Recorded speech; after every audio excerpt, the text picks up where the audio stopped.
Hello, I'm the Nostalgia Critic. I remember it so you don't have to.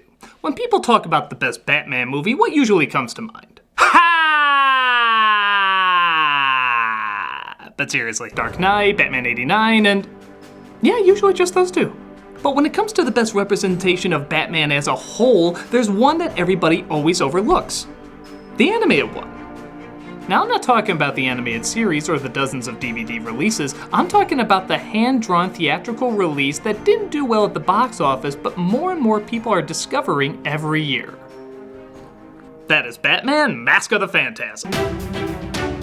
Released in 1993, Phantasm was trying to cash in on the rising success of Batman the Animated Series, taking place in the same universe. It had the same voice actors, writers, animation team, except on a cinematic level. It was a critical hit and, as mentioned before, is gaining a following as possibly the best Batman movie there is. But if that's the case, how come it's gotten so little attention? Not a ton of people talk about it, at least not on the level of the other Batman films, and there's not even a Blu-ray release of it. Yeah, that's right. The Schumacher films got a Blu-ray release, but the movie with what some consider the best Batman, best Joker, and best modern-day storytellers of the classic characters doesn't.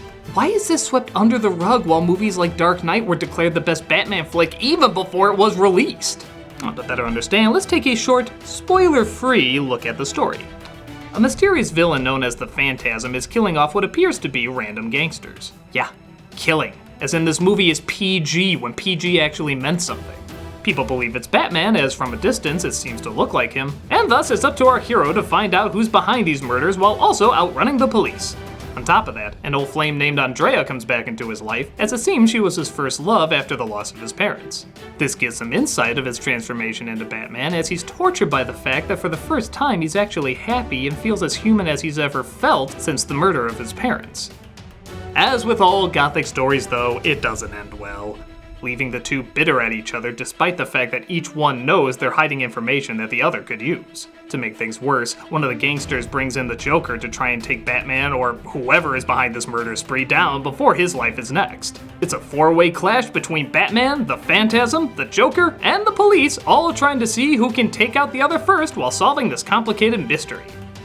Sounds promising, but what makes it particularly special in comparison to the other Batman movies? And on top of that, what separates it from just being an extended episode of the animated series? First of all, the budget is certainly higher. As wonderful as the animation was on the TV show, you can tell there's a lot more focus and effort on this project. The characters look more solid and three-dimensional, but still lend themselves to exaggerated designs allowing for greater expressions. They also stay true to their form as well.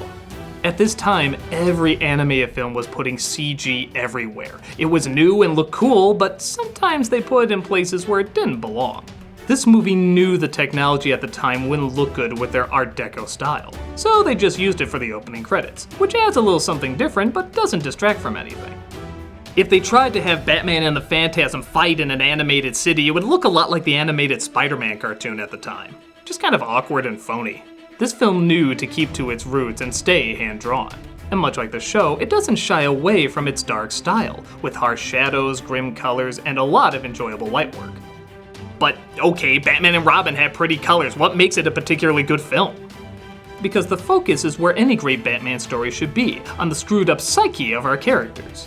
Before Batman Begins, there was really no cinematic look at Bruce Wayne's transformation into Batman. Now, there's nothing wrong with that, as you can argue it's more powerful what you don't see as opposed to what you do.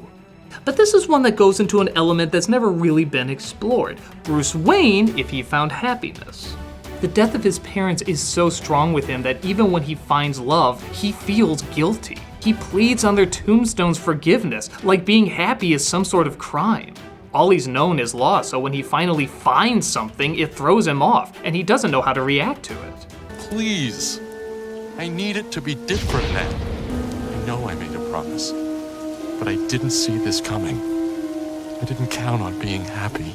It's a pretty damn good psychological analysis without being, well, literal psychological analysis. See, their morals, they're only as good as the world allows them to be. Yes, you took a psych class, shut up. Well, that's all great for Bruce Wayne, but what about Batman, the character everybody wants to see? Well, the advantage of this movie is that while it is a continuation of the show, you can catch on even if you haven't watched it. If you're a fan of the cartoon, you'll laugh even harder at Batman and the Joker's history. But if you're not, you can still follow who he is and what their connection is, as well as all these characters. But the cleverest advantage that the animated series was is that it encompassed practically everything that was Batman. From the comics to the Burton movies to even a little bit of the Adam West show, it was a hodgepodge of everything the character has been in the past. Everybody could recognize something from a version of Batman they grew up with. But it also somehow still managed to be its own unique entity as well, even creating new characters that have now become regulars in the lore. The movie works in the same way. It works as a dark journey into a character's psyche, but it also works as comic book camp. It has serious discussions and tough questions, but it also has death traps and rocket packs. It's not ashamed to be a comic book movie, as so many films were for a while. Kids can enjoy the jokes and fight scenes, but they also have a lot of harsh adult moments too, including some pretty intense violent imagery. Like I said, they earned that PG rating. There's a lot of gruesome deaths in this cartoon that was originally meant for kids, as well as a lot of bleeding. And you feel every impact. I always grab my arm every time I see this scene. Ah! Something you may notice a lot of the Batman movies miss is the art of the mystery. Batman is said to be the world's greatest detective, but there's very few mysteries to solve in the films. At least, none that the audience can figure out too. This is a legitimately good mystery, with clues, twists, and turns. There's even a clever curveball thrown in if you check the credits after the film and see who did the Phantasm's voice. I can't give it away without revealing the Phantasm's identity, but let's just say it's a very subtle touch to play with your deduction a little more. With that said, there's also a lot of mystery that's not revealed. I feel like the past couple of films with Batman have been showing too much of how everybody does everything. But part of the fun is, again, it's a comic book, and there's a fun mystery to how characters pull things off in comics. We never figure out how the Phantasm disappears and reappears in that puff of smoke, but we know it has to be an illusion similar to how Batman sneaks away when nobody is looking. The same with the Joker and how well-timed his death traps are, translated very well into the cinematic universe. It's also suspenseful. There's a chase scene between Batman and a SWAT team that gets pretty intense. It just beats him down further and further until he's totally exposed. I can't recall so many people getting so close to seeing who Batman is. It's pretty damn heart-pounding. While it does big scenes like that well, it also does a great job at the little touches. Like there's a scene where one of Bruce's ex-girlfriends is about to hand his ass to him while he's flirting with other women. But see if you notice a little foreshadowing in this scene. What about the I word? The I word? Engagement. I'd watch out for Brucey if I were you girls. Did you hear that? That little glass breaking? Clearly it's not hers as she's about to, well, throw it in his face, but it's clearly a little touch signaling that something bad is gonna happen. Something is uncomfortable, something is just a little off. Little touches like that are all over the place, even to the reveal of certain people's identities. And they just make the experience all the more engaging when you watch it both the first or second time. And speaking of sound, everyone always glorifies the music in the Batman movies, and rightfully so. Once again, the music here is amazing. The late Shirley Walker, who did the music for the animated series, adds a size and weight to this that makes the epicness leap off the screen. Her music was already great, but now with the budget they had, she was able to bring a gigantic choir in, complementing the gothic scope that Batman deserves. Just try listening to this without getting chills.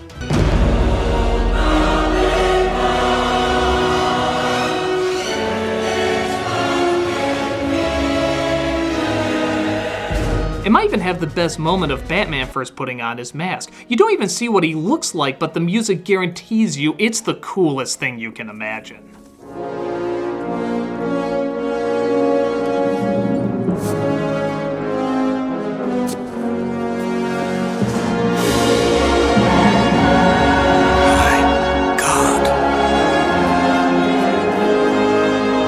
It also helps create what many consider the biggest Joker laugh ever. Again, without giving too much away, it's the climax of the movie, everybody is bloodied and beaten up, and they just find out the entire place is about to blow. Everyone thinks their number is up and there's no way out as explosions burst into the air, fire consumes the sky, anarchy and chaos is everywhere, a choir in Latin is screaming into the night, and the Joker lets out what could possibly be his last laugh. It's as epic as you could possibly get.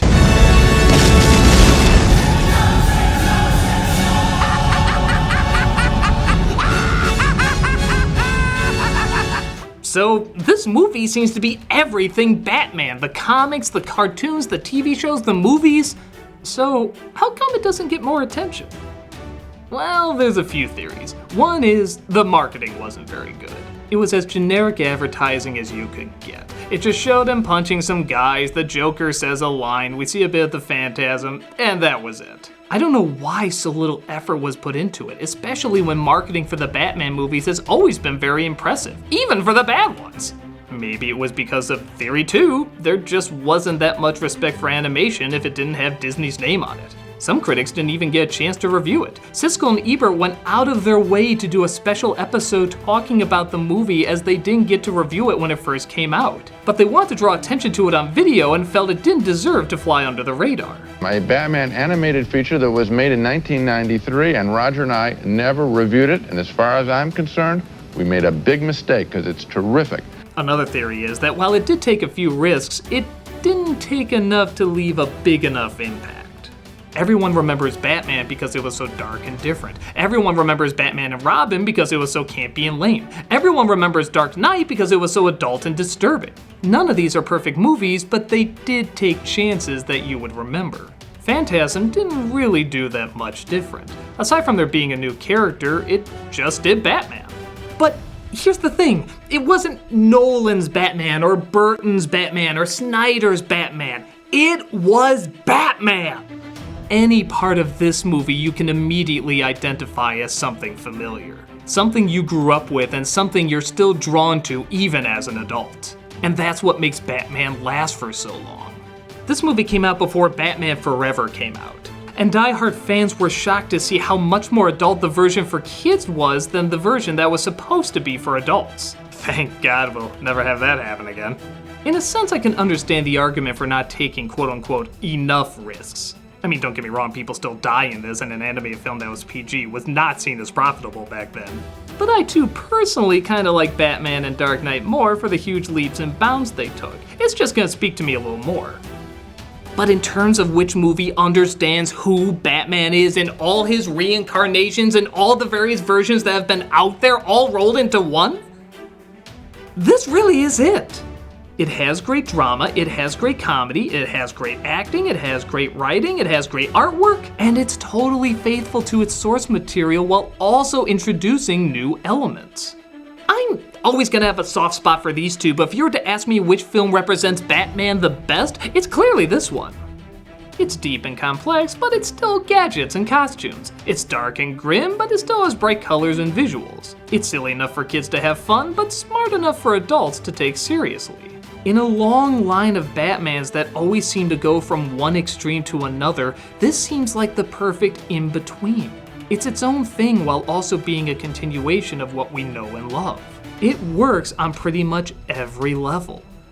So, the next time somebody asks who's your favorite movie Batman, along with Keaton and Affleck, maybe throw in Conroy in there. Along with Nicholson and Ledger, maybe consider Hamill. Because this is not only a legitimate Batman film, it's the best one done.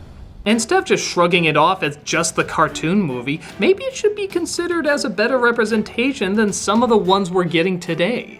And if somebody tells you that movie is nothing more than kid stuff, just remember, Batman was seen as kid stuff too. But those who look deeper find something that'll last much longer into adulthood.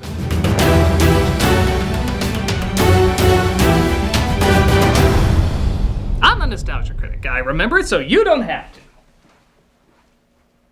Coming next week, it's old versus new of Cinderella, live action versus animated. But you can see it now under Vessel's ad-free early access. Just $3 a month to see tons of people's videos early, as well as a bunch of other extra features. Check it out and get the early scoop.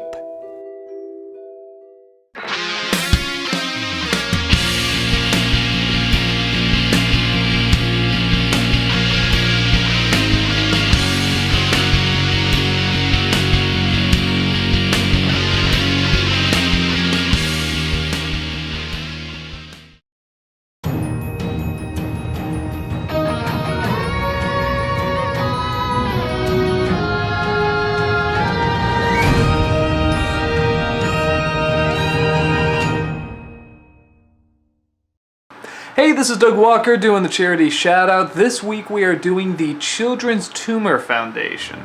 This is a not-for-profit organization dedicated to finding effective treatments for the millions of people worldwide living with neurofibromatosis, also known as NF. NF causes tumors to grow on nerves throughout the body. This can lead to blindness, bone abnormalities, cancer, deafness, learning disabilities, and an incredible amount of pain. NF affects 1 in every 3,000 people. The Children's Tumor Foundation funds critical research into finding a cure as well as better ways to treat it. In addition to benefiting those who live with NF, this research is shedding new light on several forms of cancer, brain tumors, and learning disabilities. There's even an NF Awareness Month, where people run marathons and just overall spread the word about what a terrible disease this is. Both their site and their YouTube channel have so many inspiring stories of people that have had to live with this and the incredible struggles that they've gone through. Definitely go check them out, hear their tales, and see what a difference you can make in somebody's life.